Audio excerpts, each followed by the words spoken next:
Hello बच्चों, कैसे हो आप? देखो, कल की क्लास में हमने अम्ल और क्षार की बात की थी। अम्ल और क्षार की बात में हमने आरएनएस की अवधारणा बताई थी। किसकी अवधारणा बताई थी? आरएनएस की अवधारणा बताई थी। इस दूसरी क्लास में मैं जो बात कर रहा हूँ वो कर रहा हूँ किसकी?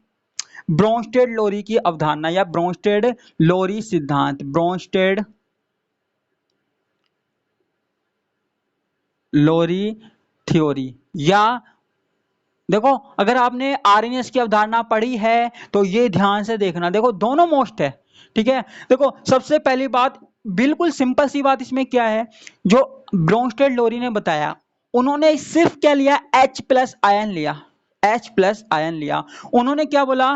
कोई सा भी यौगिक है, कोई सा भी कंपाउंड है जिसमें H प्लस आयन है, जिसमें H प्लस आयन है, और जो H प्लस आयन को किसी दूसरे अणु को देने की क्षमता रखता है, यानी कि कोई ऐसा यौगिक जो H प्लस आयन दे रहा है किसी दूसरे यौगिक को, वो हमारे पास क्या होगा? वो एसिड होगा। क्या होगा? एसिड होगा, अम्ल होगा, ठीक है। वो एसिड होगा, अम्ल होगा। और एक बात और जो H प्लस आयन को ग्रहण करेगा, जो H प्लस आयन को ग्रहण करेगा, वो हमारे पास क्या होगा? क्षार होगा, बेस होगा, ठीक है। सिंपल सी परिभाषा क्या है? जो हमारे पास H प्लस आयन देगा वो हमारे पास होगा अम्ल, जो हमारे पास H प्लस आयन देगा वो होगा अम्ल, और जो हमारे पास H प्लस आयन ग्रहण करेगा वो होगा बेस या फिर क्षार, ठीक है। ये सिंपल सी डेफिनेशन हमको याद रखनी है, ठीक है। अब देखो, H प्लस आयन देने के आधार पर ही हम किसी को भी अम्ल बोल सकते हैं, किसी को भी क्षार बोल सकते हैं, ठीक है। तो यहां पे जरूरी नहीं है कि हमेशा एक यौगिक को अम्ल ही बोला जाए या एक यौगिक को क्षार ही बोला जाए। अब यहां पे देखिए, जैसे हमारे पास HCl है, HCl को मैंने डाला H2O में, ठीक है। अब यहां पे HCl क्या कर रहा है? HCl यहां पे H प्लस आयन दे रहा है। H प्लस आयन दे रहा है किसको? जल को दे रहा है। और जल किस में चेंज हो रहा है? H3O प्लस में। साथ में हमारे पास क्या बन रहा है? Cl minus. HCl क्या कर रहा है? जल को H प्लस आयन दे रहा है, तो HCl हमारे पास क्या हुआ? एसिड हुआ, अम्ल हुआ, ठीक है। और जल क्या कर रहा है? H प्लस आयन को ले रहा है, तो हमारे पास जल क्या हुआ? बेस हुआ, ठीक है। जल क्या हुआ? बेस हुआ। इसी तरीके से अगर हमारे पास NH3 है, NH3 है, अमोनिया है, अमोनिया को मैंने जल में डाला, अमोनिया को जल में डालने पर क्या हुआ? अमोनिया H प्लस आयन नहीं दे रहा है, बल्कि ये क्या कर रहा है? H प्लस आयन ले रहा है। सॉरी, अमोनिया जल से H प्लस आयन ले रहा है और किस में बदल रहा है? NH4 प्लस में बदल रहा है। और साथ में हमारे पास क्या बन रहा है? OH minus ion. इसने जल से H प्लस आयन लिया है, इसने जल से H प्लस आयन लिया है। और जल से H प्लस आयन लेने वाला कौन होता है? बेस होता है, क्षार होता है। और जल ने H प्लस आयन दिया है, तो जल हमारे पास क्या हुआ? एसिड हुआ, अम्ल हुआ, ठीक है। जल क्या हुआ? एसिड हुआ, अम्ल हुआ,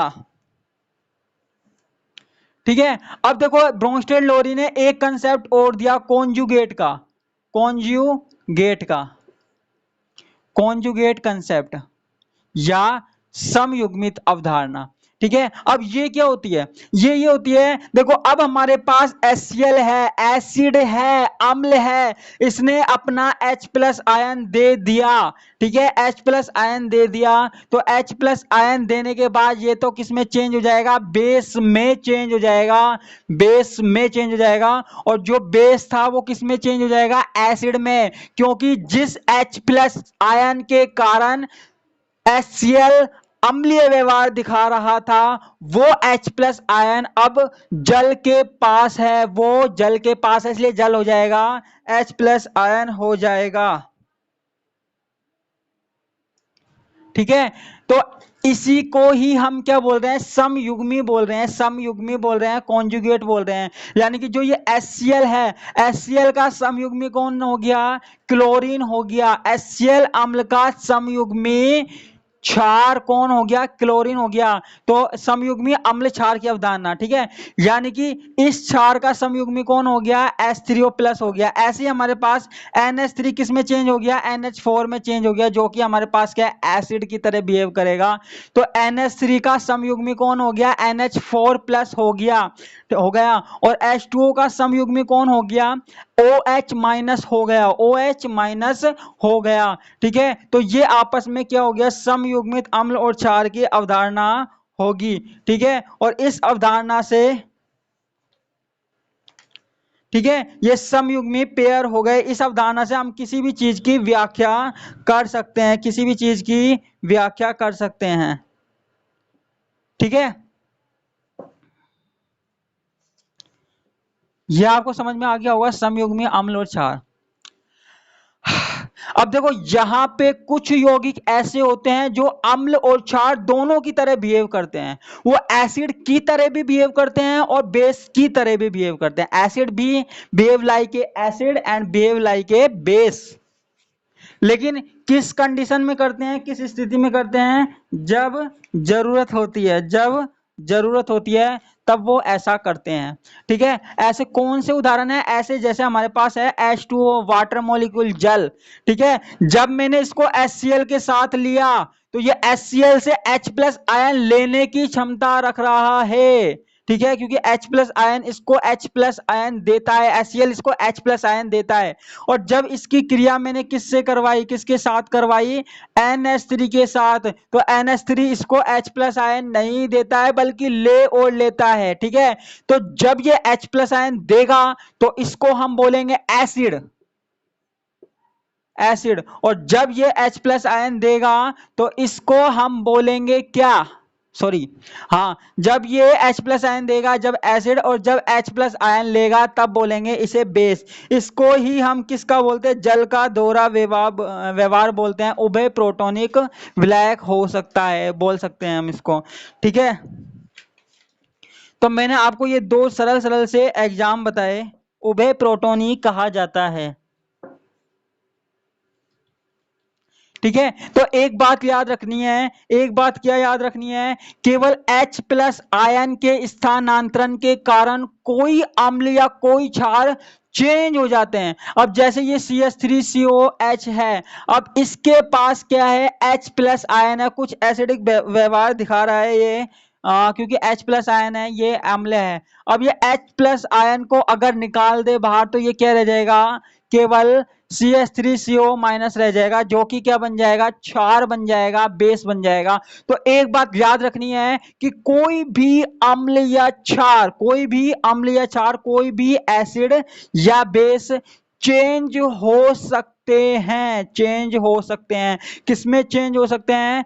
किसी दूसरे, किसी अनादर अनादर कंपाउंड में चेंज हो सकता है, मतलब कि अपना व्यवहार चेंज कर सकते हैं, अपना बिहेवियर चेंज कर सकते हैं, ठीक है। तो इसका ये आप कहेंगे कि आरएनएस में तो भी तो H+ की बात की जाती थी, तो यहाँ पे H+ यहाँ पे भी वही बात की जा रही है? नहीं, लेकिन यहाँ पे इसका जो क्षेत्र है वो विस्तारित है। वहां पे केवल क्या कहा जाता था? वहां पे केवल ये बात ध्यान रखनी पड़ती थी कि जो हमने अभिक्रिया करा रहे हैं, जिस यौगिक को हम अभिकारक में डाल रहे हैं, अभिक्रिया करवा रहे हैं जिसके साथ, वो हम जलीय माध्यम में ले रहे थे, केवल जलीय माध्यम के लिए, वो व्याख्या केवल जलीय माध्यम के लिए थी। लेकिन ये वाली जो व्याख्या है, ये वाली जो व्याख्या है वो किसके लिए है? वो जिनमें H+ आयन है उन सब की व्याख्या करता है, जो H+ आयन दे सकते हैं और जो H+ आयन ग्रहण कर सकते हैं, उन सब के लिए ये है, ठीक है। तो इसका एरिया ज्यादा है, ये ज्यादा एरिया में काम करता है। हाँ, लेकिन वो बात अलग है जिनमें H+ आयन नहीं दे होता है, उनकी व्याख्या ये नहीं कर पाता, वो बात की बात है, ठीक है। वो इसकी कमी में आ जाएगा, जिनमें H+ आयन नहीं है उनकी व्याख्या नहीं कर सकता, तो ये कमी है। अच्छा, इसमें एक टॉपिक और है, प्रोटॉन एफिनिटी। क्या है बच्चों? प्रोटॉन एफिनिटी, प्रोटॉन बंधुता। H+ आयन को ग्रहण करने की, या H+ आयन जब किसी यौगिक में जुड़ता है तो उसमें से एक एनर्जी निकलती है, उसमें से एक एनर्जी निकलती है जिसे हम कहते हैं प्रोटॉन एफिनिटी। क्या कहते हैं? Proton affinity.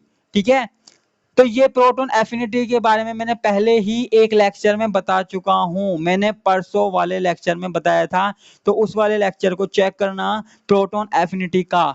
तो आपके पास ये ब्रोंस्टेड लोरी की अवधारणा पूरी हो जाएगी। और बात आती है कमी की, तो कमी सिर्फ इतनी सी है, ये लुईस अम्ल और क्षार के बारे में नहीं बता पाया, और जिनमें H+ आयन नहीं है उनके बारे में नहीं बता सकता, ये सबसे बड़ी कमी है। ठीक है, इसके अलावा और जहां H+ आयन पाए जाते हैं वहां पे तो ये अपनी काबिलियत सिद्ध कर सकता है, और हमने भी अपनी काबिलियत सिद्ध कर दिया आज। ठीक है, तो आगे की बात हम अगली क्लास में करेंगे। आज के लिए सिर्फ इतना ही।